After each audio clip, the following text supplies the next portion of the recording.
at this stage in your own lives, you should now be very clear about what you want to be and what you want to actually do for the rest of your lives. That's the second thing that has to be considered if we want to be successful. The other thing is we have to continue to grow and learn. Growth is very important until we are able to sustain this habit of becoming a better person and a better professional. We will never taste real success. And the final thing that he points out as important in making sure that you will end up successful is grit. G-R-I-T. Sabi sa Tagalog, tibay ng loob. That you don't yield when there are problems, you don't give up. You sustain your effort to attain your dreams because you know that the good Lord has beautiful plans for all of us.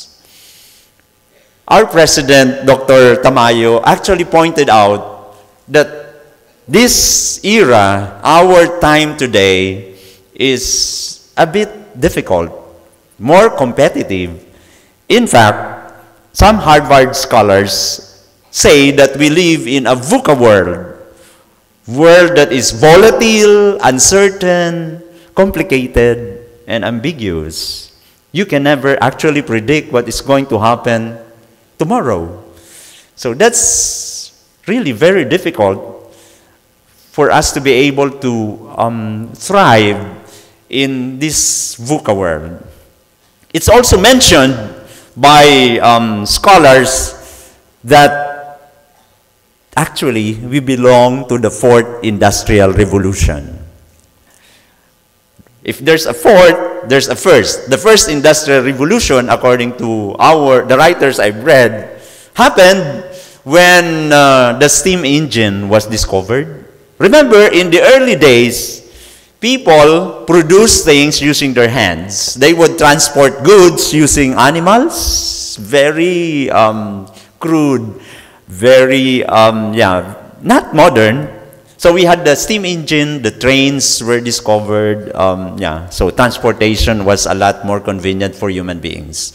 The second revolution, industrial revolution, was triggered by the discovery of electricity. When electricity was discovered, we have the sound system, people can hear me even if they're so far. There are lots of more convenience that human beings are able to enjoy because of the discovery of electricity, air conditioning, etc. The third revolution, industrial revolution, was triggered by the discovery of the internet. Most of you, dear graduates, were born after the internet has become pervasive. You are digital natives. Kaming mga matatanda, immigrants, digital immigrants when it comes to the use of the internet. When the internet was discovered, of course, computers enabled manufacturers to do a lot of things with more efficiency.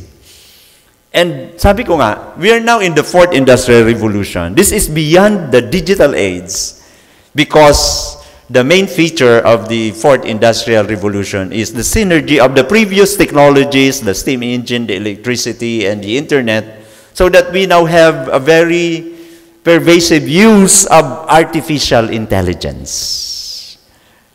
Artificial intelligence, such that our smartphones, we can use them for a lot of things. When there is heavy traffic, if you have the app called Waze, best friend ko na yan, Waze will tell you to avoid certain streets so that you can reach your destinations fast. It is asserted by writers and scientists that within our lifetime, you don't have to learn how to drive to buy your own car because the cars will drive themselves. Pwede ka na lang matulog. Sasabihin mo lang sa sasakyan kung saan ka pupunta. The car will know which way to go, kung may masasagasaan, kung may kasalubong at lahat. That is going to happen in our lifetime. Meaning, lalo na kung yung mga anak nyo mismo, when it's their turn to be drivers of vehicles. There are no models of these kind of things. So, in this 21st, or in this 4th industrial revolution, as mentioned by Dr. Tamayo, life is more difficult. Competition is harder and stiffer. But only those who are ready are able to succeed. Only those who have adequate knowledge, right values, and relevant skills will end up being able to survive in this very complicated VUCA world in the 21st, in the 4th industrial revolution. Those that stop learning, those that have less knowledge, fewer skills, and values that are not desirable will end up failures, will be left behind. So, dear graduates, it's very important that we will continue to learn. We will continue to discover what we are capable of doing in excellent ways. I also would like to share my own formulation of the ideal leader. I would like to believe that every human being is capable of becoming leaders. And to me, the ideal leader is captured in an acronym I call PRINCE. P-R-I-N-C-E. Those of you who are reading may say this is about the Prince of Machiavelli. It's not. I don't like his prince, the Prince of Machiavelli. The Little Prince of the other writer is very inspiring, but my prince is actually an acronym which stands for P as being proactive.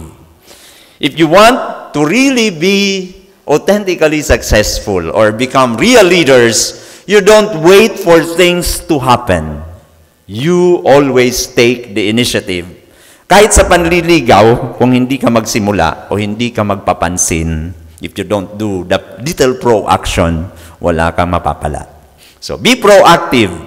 Remember, when you feel that something is worth doing, you don't wait for people to tell you to do them. The leaders would always take the lead by starting. The R is results orientation. Similar to what I was mentioning about clarity.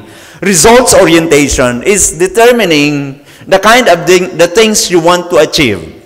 Kung hindi mo alam kung ano ang gusto mong puntahan o ano ang gusto mong gawin, wala kang magagawa at wala kang papupuntahan. Results orientation requires that you have to clarify the things that are important to you and go for them. Exert lots of effort. Sabi ng mga narinig ko rin, I believe in this. Actually, the best students, sorry but those with high honors may be the brightest, but they may not necessarily be the students who are the most intelligent. Because sabi ng mga binabasa ko rin, those that achieve more are those that exert lots of effort rather than rely on their natural intelligence. I also know this with my own sons. Yung pinapiniwala naming magaling siya, tamad, so hindi siya nagiging honor. But he would pass examinations. The I in that prince is being intelligent. But when I talk about intelligence, it's not the high IQ, the typical high IQ na magaling, mataas yung IQ. We talk about the intelligences of Howard Gardner, who believes that human beings are intelligent in different ways. If you ask me, the person who ends up being effective as a leader is intelligent in two ways. Marami yan, siyam or walo, depende sa kung anong binasa mong aklat. But I go for the person who is self-smart. Intrapersonal intelligence. What does it mean? When you are self-smart, you know yourself. You know your strengths. You know your weaknesses. You use your strengths so that you can attain your goals. You strive to improve on your weaknesses or strengthen, make your weaknesses as strengths. You know when you will get picon. You know when you will be disappointed, and you would know how to behave properly. A person who understands himself or herself is a person that does not behave in ways we call plastic o kaplastikan, because we are authentic. That person who is self-smart understands himself or herself very well, and therefore is easy to get along with.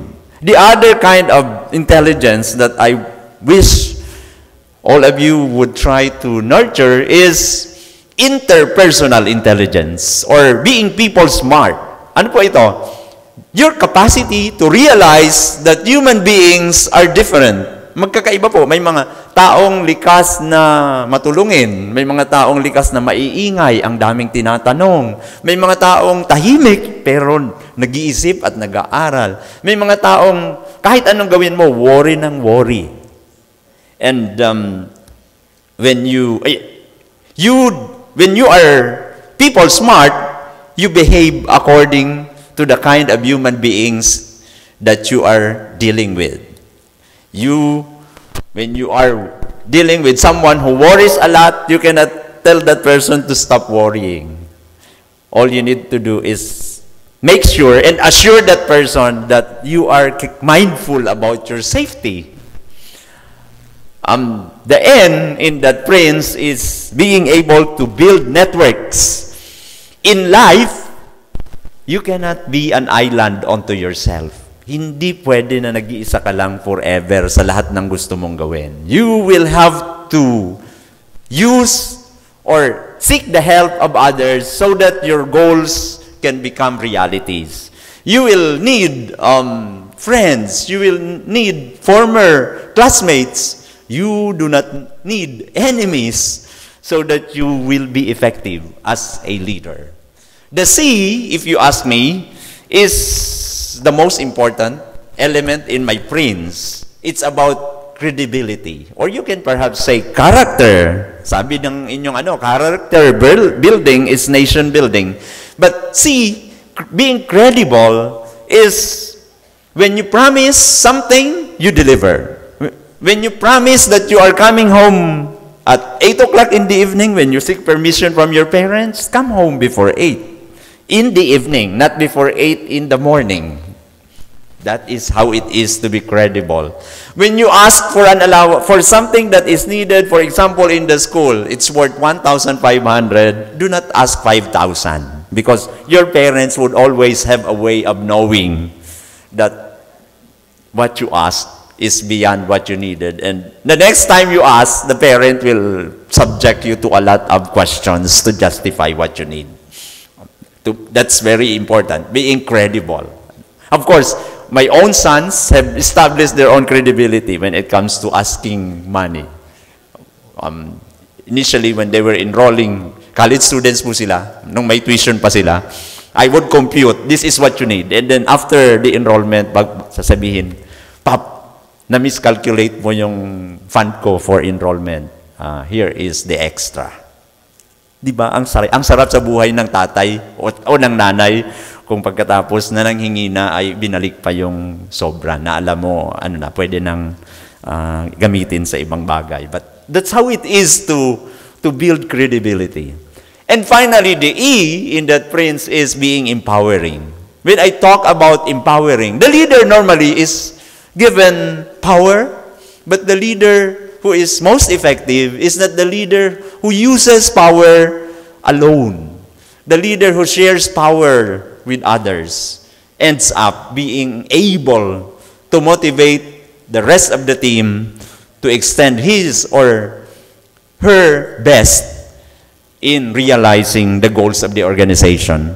Remember that the leader is measured. The effectiveness of the leader is measured on the extent he or she is able to motivate the members of the organization or the team to deliver, to help the leader attain the goals that the leader has identified.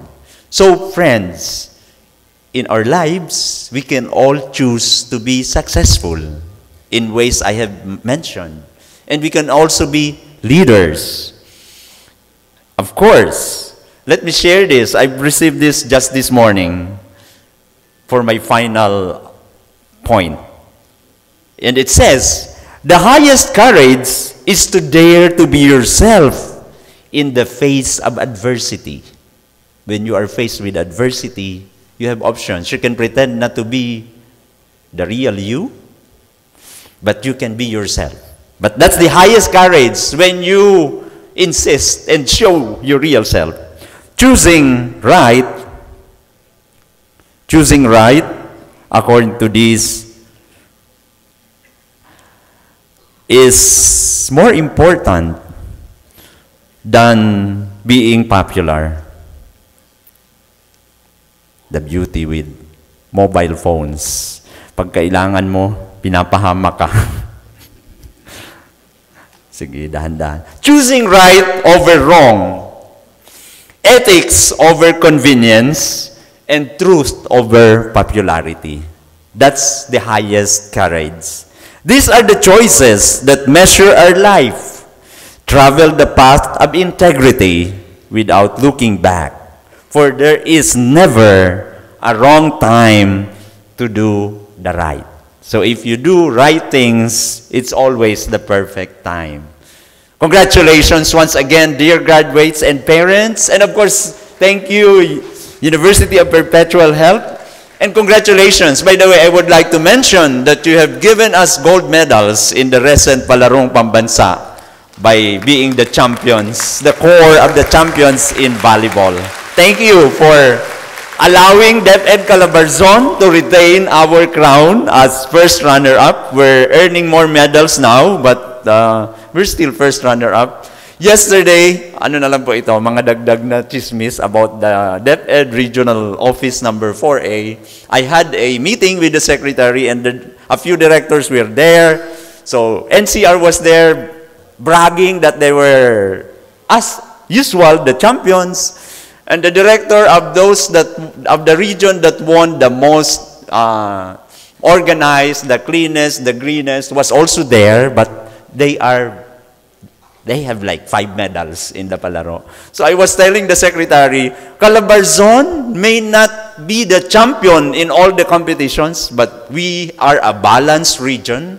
We were reaping medals, but we were also installed as one of the 3 most organized regions, and the cleanest and the greenest. And I told them, so we balance our attention to things.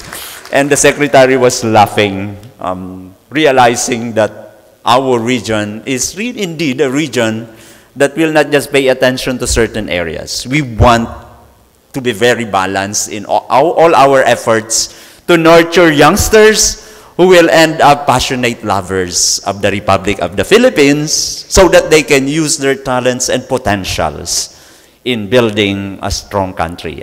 Thank you very much and mabuhay po.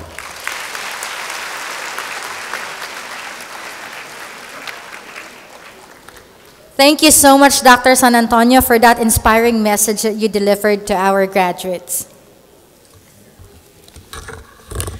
We would like to call in our Executive School Director, Dr. Ferdinand C. Sumido, and the Senior High School Director, Mrs. Veronica C. Sampson, to do the honors of presenting